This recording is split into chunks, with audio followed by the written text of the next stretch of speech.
성경 말씀 시편 72편입니다. 72편 봉독은 1절에서 7절까지만 하겠습니다. 하나님이여 주의 판단력을 왕에게 주시고 주의 공의를 왕의 아들에게 주소서. 그가 주의 백성을 공의로 재판하며 주의 가난한 자를 정의로 재판하리니 의로 말미암아 산들이 백성에게 평강을 주며 작은 산들도 그리하리로다. 그가 가난한 백성의 억울함을 풀어주며 궁핍한 자의 자손을 구원하며 압박하는 자를 꺾으리로다. 그들이 해가 있을 동안에도 주를 두려워하며 달이 있을 동안에도 대대로 그리하리로다. 그는 뱀풀이에 내리는 비같이 땅을 적시는 소낙비같이 내리리니 그의 날에 의인이 흥황하여 평강의 풍성함이 달이 닿을 때까지 이르리로다. 아멘.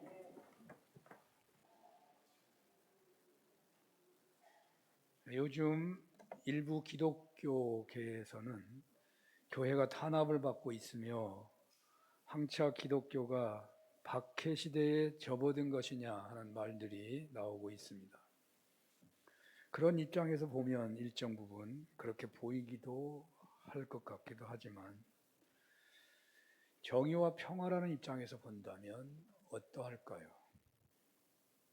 힘 있는 자들의 편에 서 있기에 그런 입장을 내는 것은 혹 아닐까요?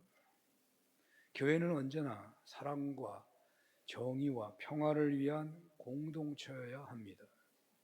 그런데 한국교회는 세계가 놀랄 만한 부흥은 했지만 어찌 세상은 변한 것이 별로 없는 것일까요?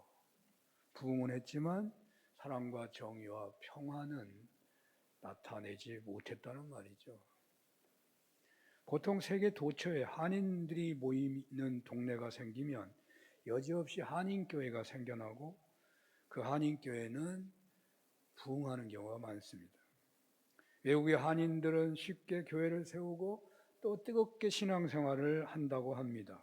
간증들을 들어보면 크게 은혜를 받는다고 해요. 그러나 사랑과 정의와 평화를 위하여 일을 했다는 이야기는 거의 들리지 않습니다.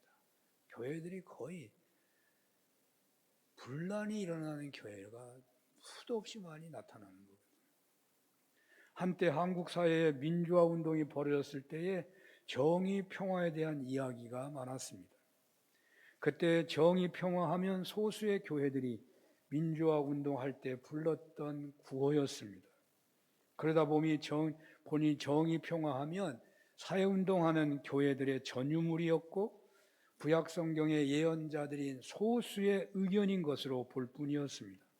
하지만 제가 오늘 주어진 본문을 살펴보니 이 주제는 소수의 예언자들의 주장이 아니라 구약 성경 전체의 중심 주제이고 또 예수님조차도 공생애에 드러내신 말씀은 사실 사랑과 정의와 평화라고 해야 할 것입니다.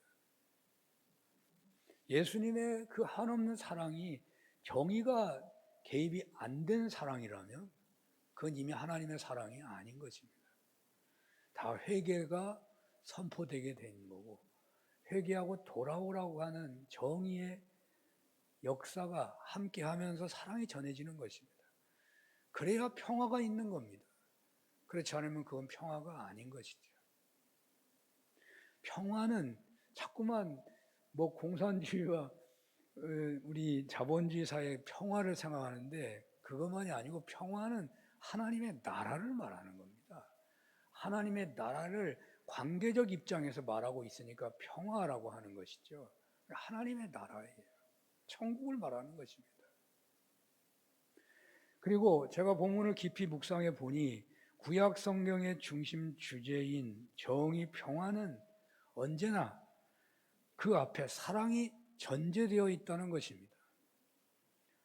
시편에서 여러분들은 여호와께 감사하라 그는 선하시며 그 인자하심이 영원함이로다 하는 말씀을 수도 없이 보았을 것입니다. 얼마나 놀라운 구절입니까? 하나님은 선하시고 그 인자하심이 영원하다는 겁니다. 그 인자하심은 사랑을 말하잖아요. 사랑이 영원하셔요. 또 여호와의 인자하심에 대한 구절, 그냥 하나님은 인자하다 이런 내용하고 똑같지 않고 인자하다고 하는 그 구절을요 검색해 보면 수를 헤아릴 수가 없습니다. 얼마나 하나님의 인자하심에 대해서 말하고 있는지. 사실 하나님의 정의라는 것은 사랑이 전제되어 있는 것입니다. 성경에서 하나님의 속성 중에 사랑하는 자를 징계하시고 책망하신다는 말씀도 너무너무 많이 나오거든요. 그렇습니다. 정의는 사랑하는 자에게 나타나는 하나님의 역사입니다. 하나님의 사랑이 포기된 세력은 하나님께서 그냥 내버려 두는 자들입니다. 하나님의 정의가 나타나고 있다면 사랑하기 때문에 나타나는 것입니다. 그러므로 오늘 본문의 주제도 정의와 평화의 공동체라고 할 때에 이미 사랑은 전제되고 있는 것입니다. 그래서 저는 오늘 본문에 사랑이라는 단어가 없지만 설교 제목을 사랑과 정의와 평화의 공동체라고 하는 것입니다. 특별히 내년이 산원교회 희년이 되어서 교회 공동체가 미래를 꿈꾸고 있기에 교회 공동체의 모습이 어떻게 되어야 하겠는가라는 그런 꿈을 꾸고 있기에 주어진 본문에서 사랑과 정의와 평화의 공동체라는 제목을 잡아보게 되는 것입니다. 우리는 주일 예배마다 신령과 진리로 예배하는 자들을 찾으시는 하나님께 서는 것이죠. 저는 본문의 주제가 정의와 평화에 대한 이야기를 하고 있다고 믿어져서 자연스럽게 우리 교회 희년을 앞두고 있는 것과 연결을 시킨 것입니다. 어떤 교회를 향하여 나가야 할 것입니까? 나름 바람들이 있으실 것입니다. 오늘 믿음에서 오늘 말씀에서 주님께서 바라시는 교회는 어떤 공동체일까를 상상해 보았으면 좋겠습니다.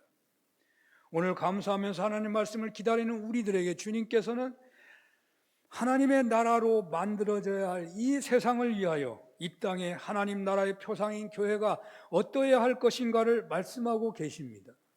물론 오늘 본문은 교회 시대 이전에 주어진 말씀이어서 문자적으로는 하나님의 나라나 교회에 대한 이야기가 아니지만 예수 그리스도의 다스리심에 대한 예언이라고 할 수 있어요. 본문은요. 장차 올 한 왕이신 메시아는 어떤 분이신 것인가를 예언하고 있는 거거든요.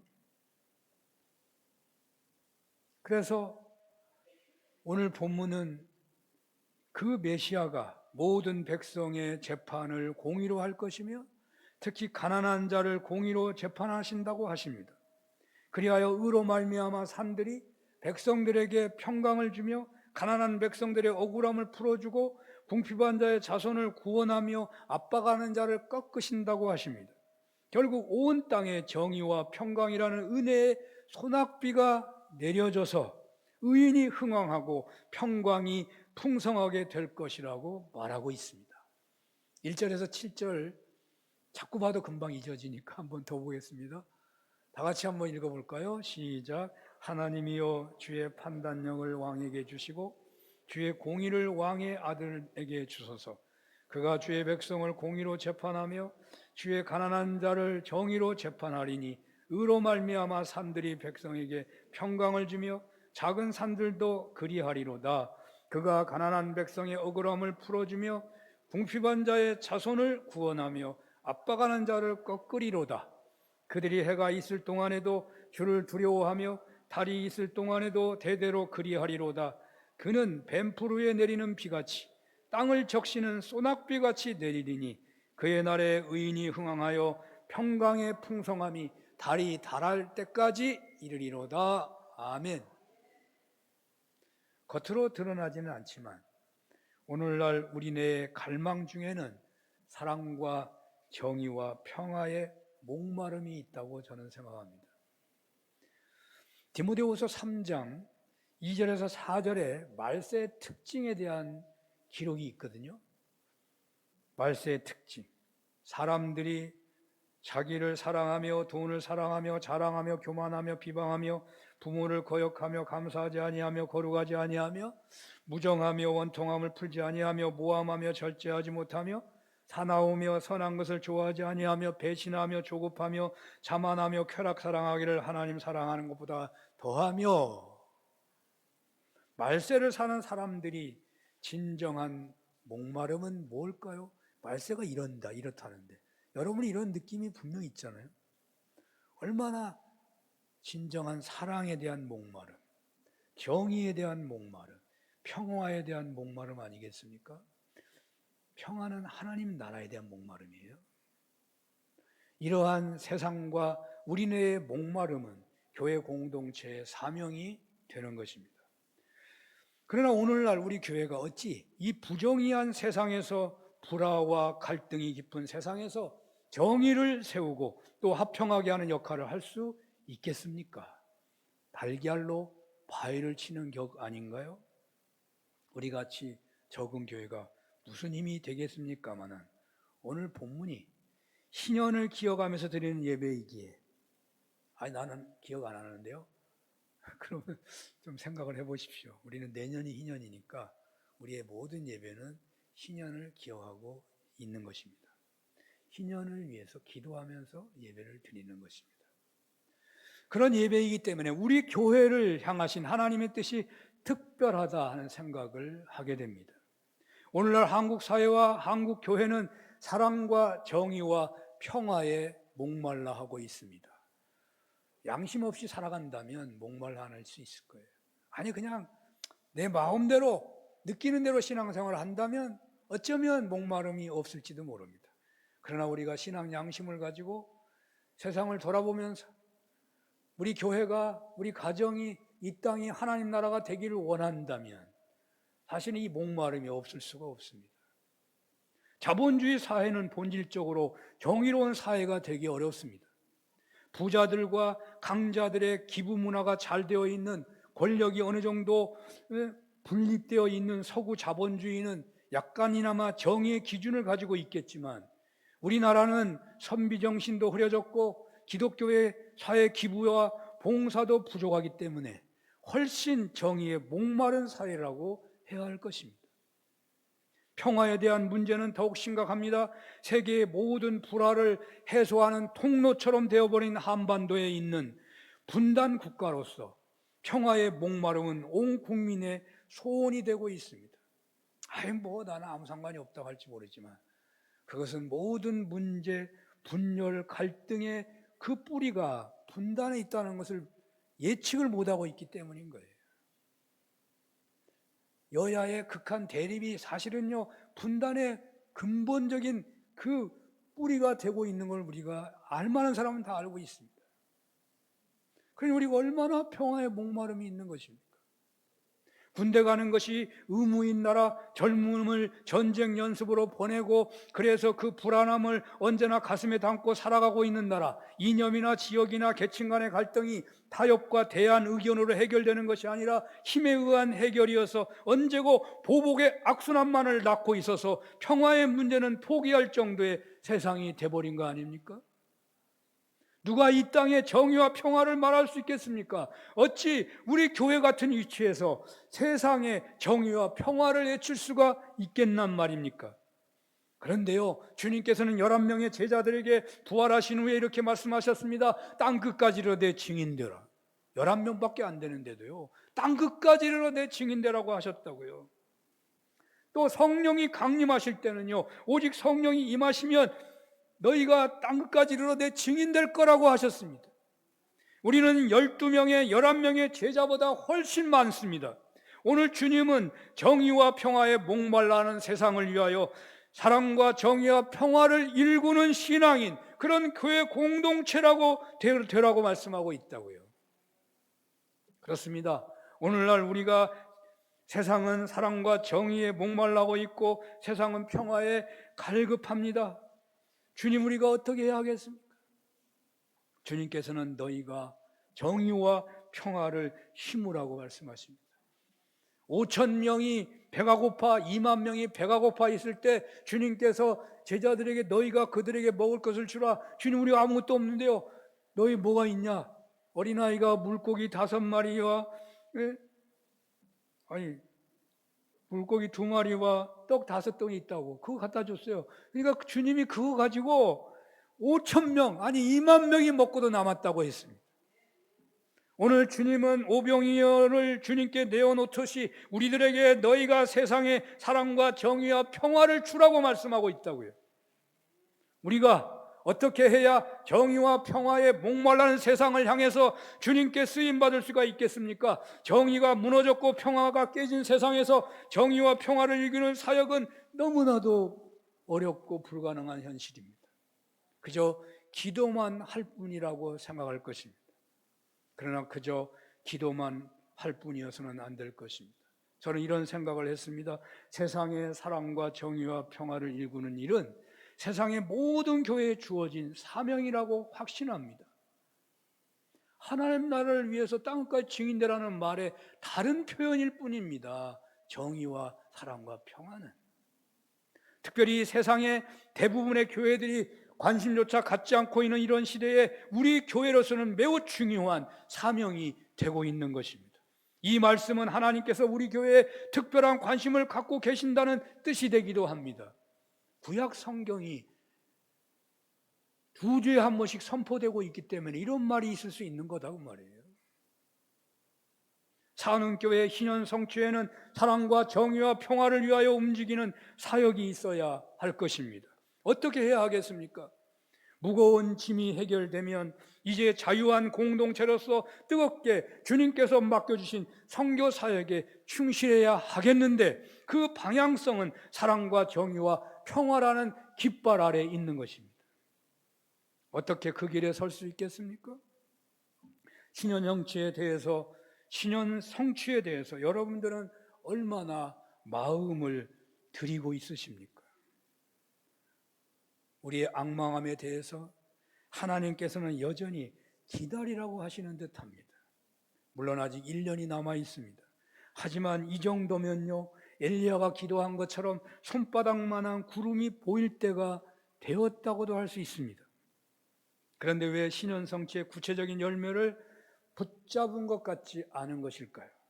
저는 그 이유가 우리의 기도가 부족했거나 우리의 헌신이 부족한 면도 있겠지만 목회자인 제가 하나님 앞에서 거룩하지 못하고 성결하지 못하고 완전히 헌신하지 못하고 있는 요소가 있다 하는 생각을 해봅니다. 물론 목회자가 그렇기 때문에 여러분들도 그런 신앙 태도를 취하기가 쉽겠죠. 그렇습니다. 희년의 성취는 노력보다 헌신보다 성결에 있습니다. 세상에 희년 성취가 된 적이 세상에 언제 있었나요? 사실 우리가 희년을 생각해 볼 때 가능성이 조금이라도 사실 인간적인 이성으로 생각할 수 있는 것인가요? 세상적인 욕망을 내려놓는 것, 사도 바울이 고백했던 것처럼 주님을 만난 후 자신의 지식이나 명예나 권한이나 지위 그 모든 것을 다 오물처럼 여긴 것처럼 철저한 헌신과 성결이 있어야만 생각할 수 있는 것이 신년성취일 것입니다. 사랑과 정의와 평화의 문제는 하나님의 손에 붙잡히지 않으면 성취되기 어려울 것입니다. 신년성취는 하나님의 손에 붙잡히지 않으면 이루어질 수 있는 그런 것이 아닌 것 같아요. 사실 저는 사는교회 부임할 때 신년성취와 같은 차원의 소원을 품었었습니다. 아니 제가 이곳에 오는 가장 큰 목적 중에 하나였습니다. 제 자신의 모든 것을 바친다는 고백으로 한동안 부르짖어 기도했었습니다. 그러나 지금의 반성은 그것은 일종의 저의 욕망의 표현이었지 않았나 하는 생각이 드는 것입니다. 왜냐하면 하나님을 믿고 기도하면 반드시 응답하시는 분이신데 응답을 얻지 못하고 있기 때문입니다. 물론 속단은 아직 이를지 모릅니다. 제가 목회 중에 그렇게 간절히 기도했던 적이 몇 번 되지 않는데 그런 기도에도 아직 응답이 없는 현실 앞에서 저는 조심스럽게 저의 숨어있는 욕심을 생각하게 되는 것입니다. 얼마 전에 돌아가신 김경재 목사님께서 이런 말씀하신 것을 기억합니다. 목사님께서는 교수로서 살아오면서 돈의 유혹을 그런대로 잘 넘겼다고 하셨습니다. 그분은 매우 검소하게 살았습니다. 자가용이 없이 사셨습니다.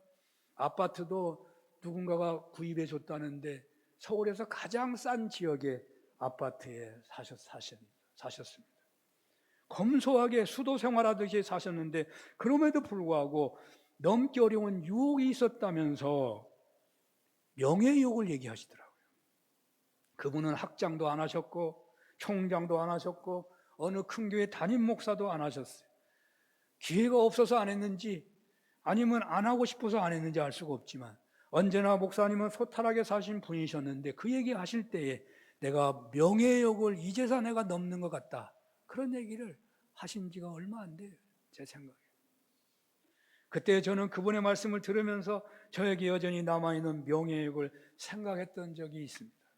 오늘 저는 설교하면서 똑같은 마음이 드는 거예요. 저는 다른 목회자보다 나이가 들어서 노예 임원으로 봉사할 수 있었습니다. 욕심이나 명예심이 전혀 없는 줄로 알았었습니다. 자꾸 늦어지니까요, 무시당하는 것 같고 불쾌감에서 벗어나지를 못하는 중에 저는 노회장도 하겠다고 나섰던 그런 과거가 있습니다. 저는 그런 욕심이 없는 것처럼 생각했는데 전혀 그렇지가 않았습니다. 저는 우리 교회가 사랑과 정의와 평화를 일구는 공동체라는 또 하나의 비전을 신현 성취의 열매로 거두고자 한다면 세상적인 것을 벗어 던지고 오직 성령의 옷을 입는 성결의 은혜가 임해야 하겠다는 생각이 드는 것입니다.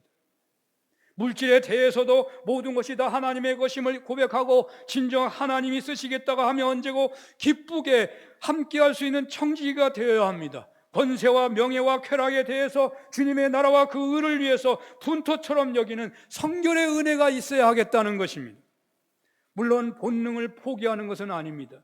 하나님께서 정해주시는 길에 따라서 주의 나라와 의를 구하는 길에서 권세와 명예와 쾌락은 얼마든지 가능한 것입니다. 그러나 그게 반대로 돼버리면 안 되겠다는 거죠. 그리고 세상의 사랑과 정의와 평화를 일구는 일은 배워서 될 일도 아닌 것 같습니다. 우리가 배우는 정의와 평화는 그 자체가 이미 상대적이 돼버리는 것입니다. 누구 편에 설 수밖에 없을 것입니다. 그렇기 때문에 우리가 세상에 대한 욕망이 부정되지 않은 상태에서의 정의와 평화는 사실 어느 한편이 되고 마는 것입니다. 그래서 우리 교회가 신현성취로 세상의 사랑과 정의와 평화를 일구 가는데 쓰임받기를 원한다면 사도 바울이 고백한 것처럼 내가 그리스도와 함께 십자가에 못 박혀 죽었나니 이제는 내가 산 것이 아니요 내 안에서 그리스도께서 사신다고 하는 그런 고백 아래 있어야 하겠다는 것입니다. 언제나 우리는 완전할 수 없습니다. 넘어질 때마다 이 기준에 따라 회개하고 다시 일어나 그 방을 향해서 나아가는 것입니다. 그렇게 나아가다 보면 우리 앞서가시고 계시는 주님을 배울 때가 있을 것입니다. 사랑하는 여러분, 교회 신현 성취뿐만 아니라 여러분들의 수많은 기도 제목 중에서 아직 응답되지 않는 것이 있다면 곰곰이 생각해 보시기 바랍니다.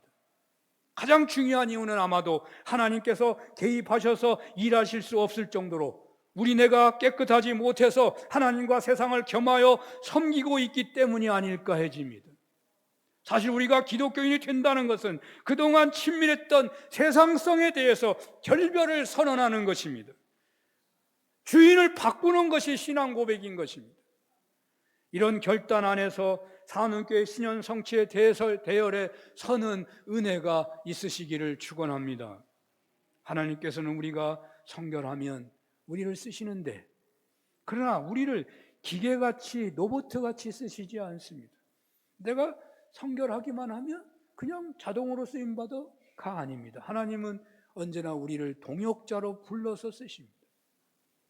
그러므로 우리가 성결을 얻은 후에 은혜 안에서 그냥 거하기만 하는 게 아니라 우리는 이제 하나님의 뜻에 따라 순종해야 하는 것입니다.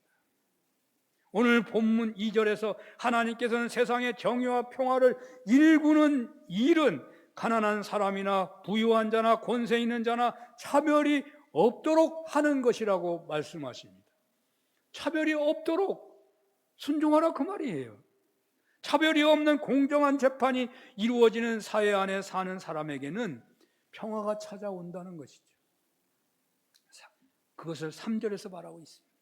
그리고 언제나 차별적으로 그렇게 되었으면 좋겠는데 그렇게 안 되는 경우가 너무 많아서 차별이 되어버리기 때문에 4절에서 가난한 백성의 억울함을 풀어주며 궁핍한 자의 자손을 구원하며 압박하는 자를 꺾는 것이 정의를 일구는 것이고 평화를 만들어가는 것이라고 말씀하고 있습니다. 우리가 어떻게 사랑과 정의와 평화를 일구는 공동체를 세울 수 있겠습니까? 교회 안에서부터 차별이 없어져야 합니다. 목사님, 나는 한 번도 차별한 적이 없습니다. 그럼 당장 회개해야 돼요. 우린 차별하기 너무 잘합니다. 여러분, 여기 모든 성도들을 여러분 똑같이 쳐다보고 똑같이 기도하고 똑같이 관계하십니까? 우리는요, 편한 사람하고만 가까이 하고 싶어 합니다. 어느 누구도 모두하고 친하지 못합니다.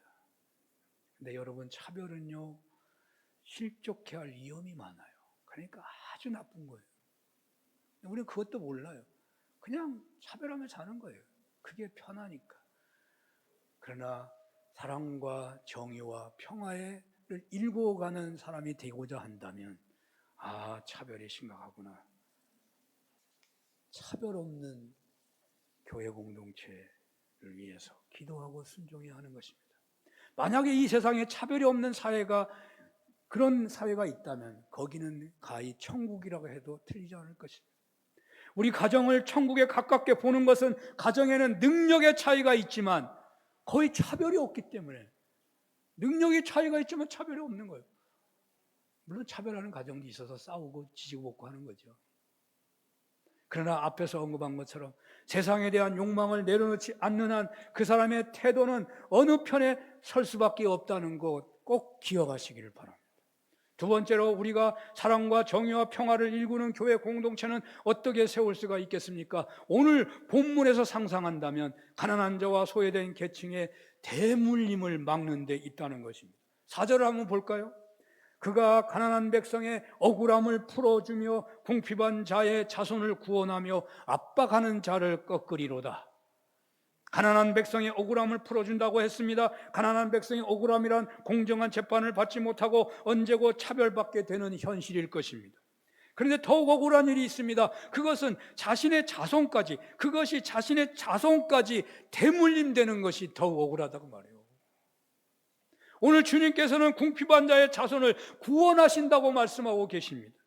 궁핍한 자의 자손을 압박하는 자는 하나님께서 꺾어버리시겠다고 하셨습니다. 그렇습니다. 주님이 다스리는 세상은 사랑과 정의와 평화가 풍성한 세상이요, 가난의 대물림이나 계층의 대물림이 어쩔 수 없이 되는 그런 세상은 결코 아닙니다. 가난이 대물림하고 계층이 대물림하는 세상에 어떤 정의가 있으며 그 무슨 평화를 찾아볼 수가 있겠습니까? 그런데 오늘날 우리네 사회는 잘 사는 세상이 되었다고 하는데, 그러나 현실은 과거보다 가난이 대물림하고 있고 계층이 대물림되고 있습니다. 제가 어릴 때만 해도 가난한 집 아이들은 열심히 공부를 했습니다. 왜? 공부를 하다 보니까, 열심히 공부하니까 신분도 달라지고 가난에서 벗어날 수 있는 기회가 생겨요. 그런데 오늘날은요, 열심히 공부해도 안 된다니까요. 지금은 돈이 없으면 공부 잘하기 어렵습니다. 부모가 맞벌이를 해야 하니 자녀를 돌볼 수가 없습니다. 부자는 부모가 자녀를 돌볼 뿐만 아니라 유능한 교사까지 붙여줍니다. 그러니 경쟁을 해볼 도리가 없습니다. 가난의 대물림, 계층의 대물림을 누가 해결할 수가 있겠습니까? 교육 제도를 바꾸어 나가면 되겠습니까? 민주주의 사회에서 사회주의 교육할 수 있습니까? 지금도 무슨 똑같이 교육하겠다, 다 잡아놓고 과외도 다 없애버리고 그러면 공산주의 되는 거예요. 쉬운 게 아니에요.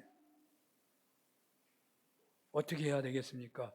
교회가 신앙 인물을 키우는 수밖에 없어요. 제한적으로라도 그 인물들이 교육의 현장에서 차별 없는 교육을 하는 그 수밖에 없어요. 방법이었어요. 사실 저는 수도원을 꿈꿨었어요. 수도원을 하면 학교를 할 것이다. 그러면 그 학교에서 가난의 대물림이나 계층의 대물림이나 혹은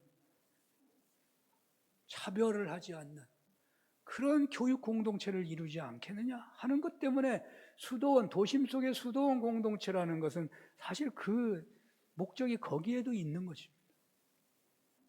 그러나 잘할 수 없으니까 오늘날은 중요하게 볼 수 있는 게 뭐냐면 구제와 선교입니다. 구제와 선교는 가난한 사람을 영적으로 육적으로 살리는 것입니다만 다른 측면에서 보면 자본주의 사회에서 가장 강력하게 자본의 불균형을 바로 잡을 수 있는 거룩한 통로가 되기도 하는 거예요. 왜 미국이 잘 되고 잘 믿을 때 우리나라에 영향을 줄 수 있는 거예요? 그들 선교사들의 많지 않은 숫자가 우리나라에 와도요, 이 한 나라를 뒤집어 버리잖아요. 부자니까. 우리가 부자가 돼서 구제와 선교를 하면 가난한 나라가 뒤집어질 수 있는 겁니다. 우리는 잘 못해도요. 이게 구제와 선교가 하나님의 뜻 안에서 얼마나 놀라운 일이 일어나는지 모릅니다. 자본주의 사회에 불균형을 잡아주는 거다. 고린도후서 8장 13절에서 15절을 보겠습니다.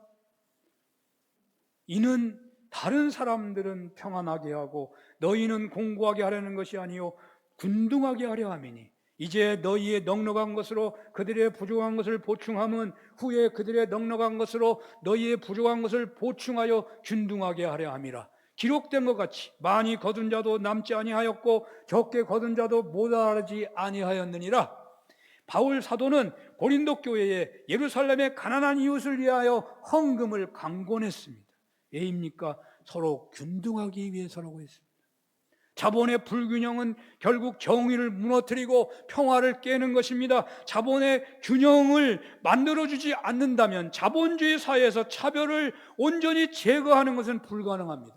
우리가 선교와 구제에 주력하는 것은 바로 사랑과 정의와 평화를 위한 거룩한 행위가 된다고 해야 합니다. 그러므로 오늘 주님께서는 신년을 앞둔 시점에서 사랑과 정의와 평화를 일구는 공동체가 될 수 있도록 선교와 구제에 더욱 힘쓰라고 말씀하시고 가난의 대물림이나 계층의 대물림을 막는 방향으로 선교와 구제에 정성을 다하는 은혜가 있으시기를 축원합니다. 마지막으로 사랑과 정의와 평화를 일구는 공동체는 어떻게 세워지는 것이겠습니까? 오늘 본문 1절을 보겠습니다. 다 같이 읽어보겠습니다. 시작. 하나님이여 주의 판단력을 왕에게 주시고 주의 공의를 왕의 아들에게 주소서. 이 솔로몬의 시라고 제목에 달려있어요. 시인의 고백처럼 주의 판단력을 부여받은 솔로몬은 정의와 평화를 만드는 한때 정의와 평화를 만드는 위대한 왕이었습니다. 주의 판단력을 부여받은 솔로몬은 천제단을 쌓을 때 하나님께서 내 소원이 무엇이냐고 물었을 때 솔로몬은 주의 뜻을 분별할 수 있는 지혜를 구했어요. 솔로몬은 그 은혜 안에서 주님의 뜻에 따라 재판하여 정의로운 나라를 세우고 그리하여 태평한 나라, 평화의 나라를 한때 이룰 수가 있었습니다. 예수님이 오시면 그런 나라가 온다고 그것을 예표로 해서 오늘 성경이 예언하고 있는 겁니다. 이렇게 주의 뜻을 분별할 수 있는 지혜가 필요하다는 것입니다. 솔로몬은 왕위에 올라오지 그 왕의 직임을 하나님의 뜻에 따라 온전히 감당하는 것만이 소원이었습니다. 그래서 천제단을 쌓으면서도 하나님이 소원을 물어봤는데 하나님의 뜻을 분별하는 지혜만을 구하는 거예요. 부귀영화를 구하는 게 아니에요. 군사력을 구하는 게 아니에요. 사랑하는 여러분, 여러분들은 무엇을 구하는 기도를 많이 하십니까? 가정의 어머니라면 무엇보다도 하나님이 진정 원하시는 어머니 역할을 위해서 기도해야 하는 거예요. 자녀가 잘 되기만을 어려운 마 해결해달라고 내가 어머니 역할을 잘하게 하는 지혜를 구하는 게 먼저라고 말해요. 먼저라고. 어머니면서 직장이 있을 수 있고 교회 직분이 있을 수 있습니다. 그런 직분을 하나님의 뜻에 따라 온전히 감당할 수 있는 지혜를 구하게 되면 그 사람은 그 자리에서 진정 사랑과 정의와 평화의 사람으로 쓰임받게 된다는 것입니다.